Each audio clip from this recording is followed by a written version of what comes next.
I thank you for staying with us. It is time for newspaper review just after this time out.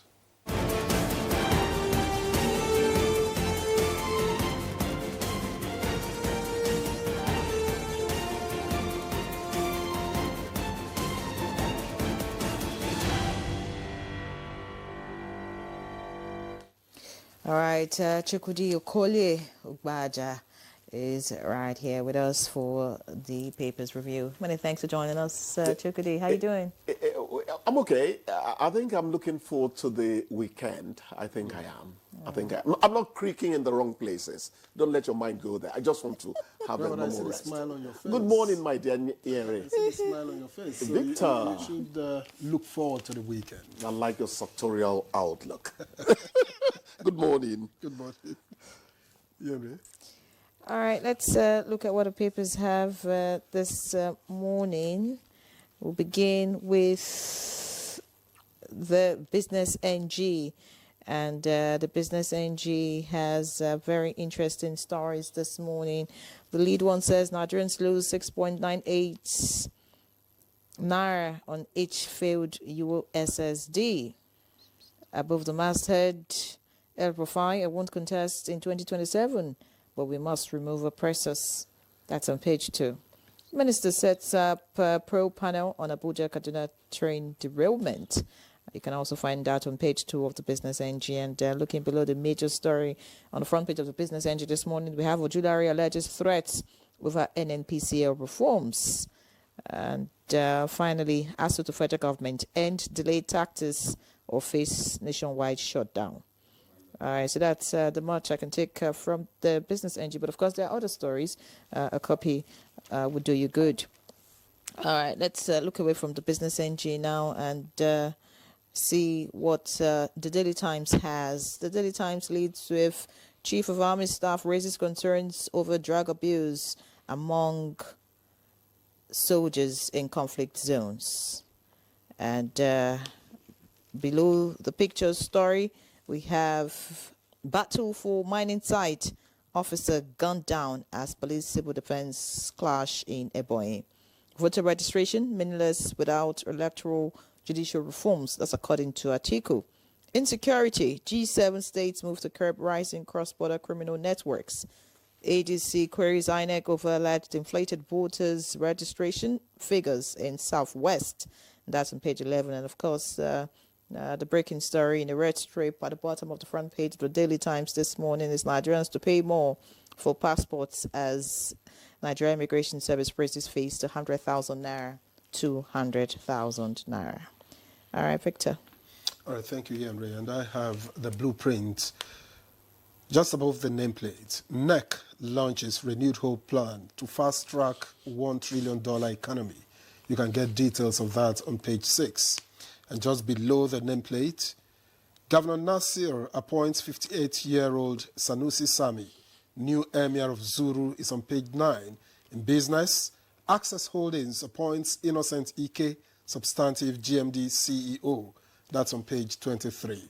And in sports, Bafana coach announces final squad for Super Eagles Cracker.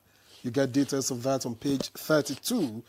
And what looks like the major headline here, FG has no signed deal with ASU on 2009 agreement. That's according to Alausa, Minister of State Health, says government won't settle for deal not tenable, sustainable. You are wrong, varsity teachers, reply minister. All right. And coming down the line, tension in Niger as troops kill 50 bandits. Criminals flee to Zungeru. Will intensify operations in Katsina, Niger, others. That's credited to the Chief of Army Staff. And the strip on the right, NNPCL under attack, Ojulari tells Pengasan. Union thumbs up ongoing reforms. And the last three at the bottom of the page, Uwasani recalls workers fired by El Rufai, pays 500 million naira salary arrears, is on page 16.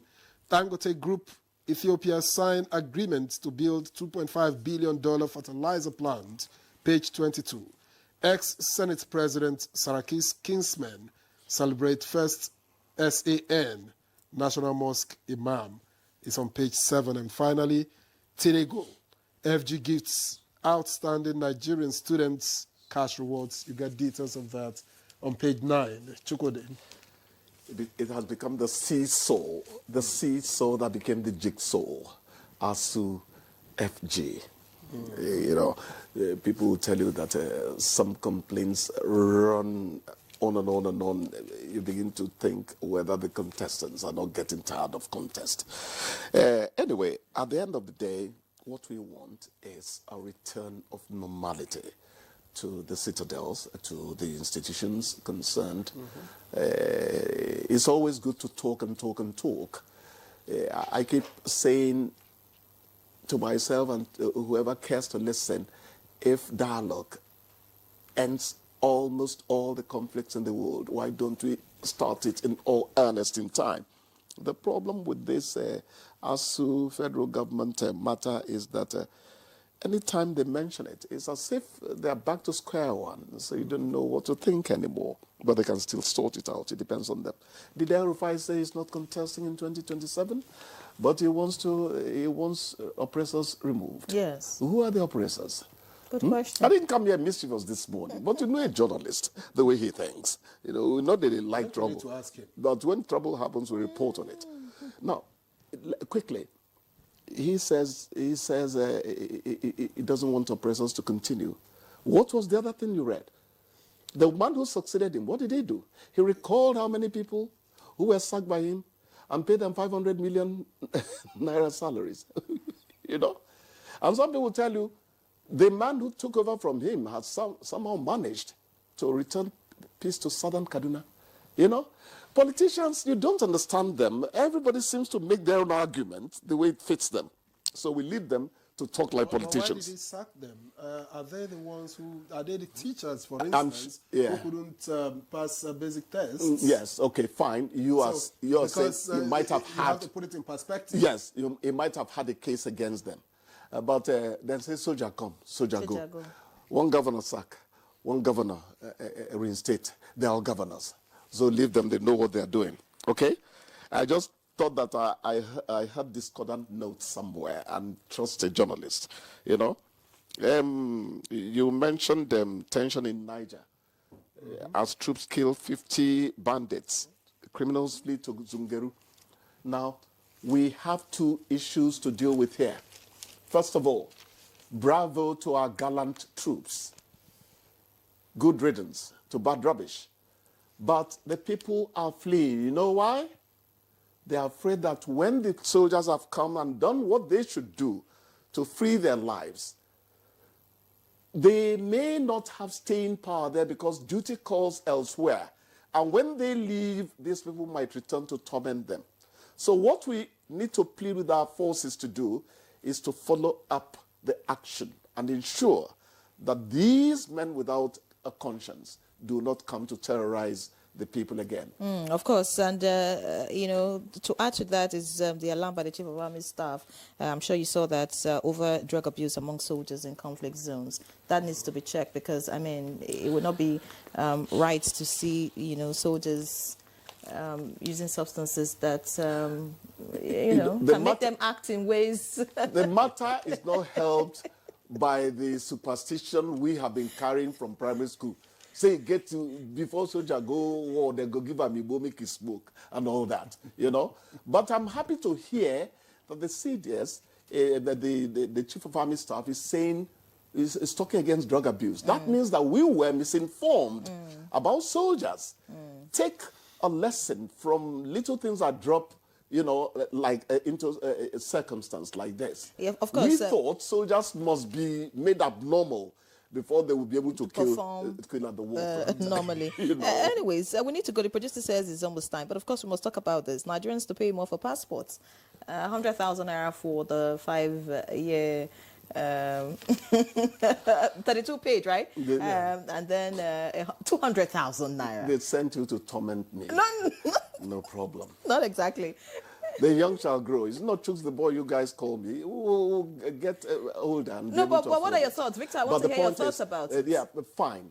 The truth is that the price of everything has risen And the passport is not ordinary paper. It's almost like what you used to make the money. The material for doing that does not come ordinarily, does not come cheap. Victor, why are you quiet? You are still going to say, does that help us encourage people to buy it? You have to find an equilibrium somewhere. You have to. We have to meet somewhere at the center there. That's what I think, because it sounds a bit on the high side to me. When I heard about it, my first thought was, how much do a civil servant earn? Yeah, asked me for my opinion. I don't have my opinion. I can give you facts. I know that some 2 years ago, the 32-page passport was about 26,000 naira, and then it was increased to 35. At that time, I think the 10-year passport was about 50,000 naira. It became 70,000, so 3570. And then from 3570, it became 50,100. And then from 50,100, it became 100, 200. It's become 100, 200 now. So all of these have happened within 2 years. Yes. These are the facts. My opinion, well, I don't have one, but this is an identity. It's a national identity, really, which you expect that even the ordinary man should be able to afford. You're looking for Can they subsidy, afford it at 100, at 200? I don't know. I think we have to meet somewhere where it can be a little affordable. That's my opinion. It's opinion. All right. I think we need to leave the conversation at this point. Many thanks, Chukudi. Have a swell weekend. And You too. I hope to see you next week, of Thank course. So we'll take a break now. When we come back, we'll get into our conversation. Stay with us.